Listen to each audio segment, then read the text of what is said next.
All right, hey Honors Chemistry, I'm going to move on to part 2 of this video answer key for worksheet number 4. We worked on the first page in the previous video. Now I'm going to move on to the second page, which is naming from the formulas.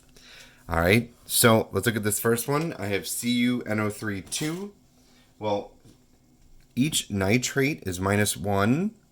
That means there's 2 -1s here, which means that copper must be +2.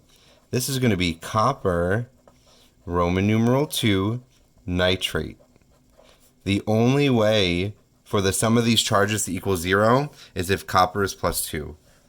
And I know that copper needs a Roman numeral. It's a transition metal. Next one is BaCl2. Ba is barium, does not need a Roman numeral. So this is just straight up barium chloride. Hg is mercury. It is going to need a Roman numeral, so I am going to need its charge. Well, O is always 2-. There's only one O, and there's one Hg, which means Hg must be 2+. This is mercury, Roman numeral 2, oxide. Next one, Ni definitely needs a Roman numeral. There are 2 hydroxides. Each hydroxide's -1. So since each hydroxide is -1 and there's 2 of them, so it's -2, that must mean nickel is +2. That means this is nickel, Roman numeral 2, hydroxide. Next one doesn't have any transition metals and it has a polyatomic ion. How do I know there's a polyatomic ion? It's like 3 atoms. It means I have a polyatomic ion. PO4 is phosphate. Na is sodium. This just becomes sodium phosphate. Next one, I have CaCO3, no transition metals, so I can name them as is, don't have to worry about Roman numerals. Ca is calcium, CO3 is the polyatomic ion carbonate. This is just calcium carbonate. Next one is PbS2. I know that Pb is a transition metal. It is going to need a Roman numeral. I got to figure out its charge. Each S is 2-. Since I have 2 S's that add up to each of them are 2-, that means I have -4. That means this lead must be +4. So now we got lead, Roman numeral 4, sulfide. S is not the polyatomic ion, so it gets named sulfide. It is not sulfate. SnBr4, we've done this in class, but again, Sn is a transition metal. There are 4 Brs, which means that they add up to -4. Each of them are -1. That means that this tin must be +4. So now we got tin, Roman numeral 4, bromide.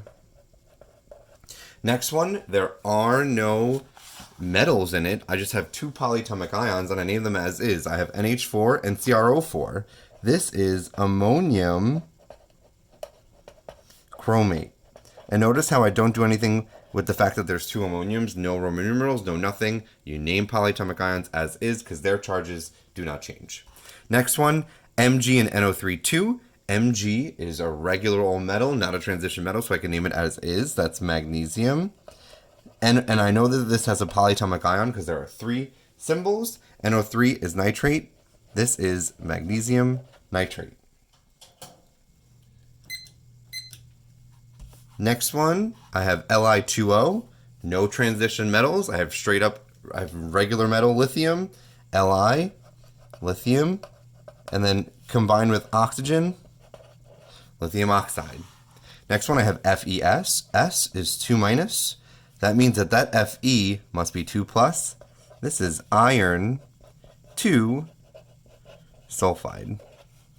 Next one, W is tungsten. Don't know its charge, but it's got 3 iodides or iodides with them. The 3 of them add up to 3-, which means that this tungsten must be 3+. So this is tungsten, Roman numeral 3, iodide. Next one, no transition metal, so I can name the metal as is, and I have 3 symbols, which means I know I have a polyatomic ion. This is sodium sulfate. Next one, I have no transition metals, so I'm not going to need any Roman numerals. I have K, which is just potassium, and then C2O4 if you look on your common ion sheet, I know I have a polyatomic ion here because I have 3 or more symbols. C2O4 is oxalate. So this is just potassium oxalate. And don't worry that it says K22, like you're not going to write the formula KCO2. Nope. This has a polyatomic ion that stays together. It cannot be simplified. It ends up being that polyatomic ion is a bit molecular, but it has a charge, polyatomic ion. All right, so that is the video answer key for page 2, part 2, which is just naming the compounds from the formulas. Be on the lookout for the next video, which is the back part, which is writing the formulas from the name. And then I'll have a video answer key on worksheet number 5, which is molecular compounds.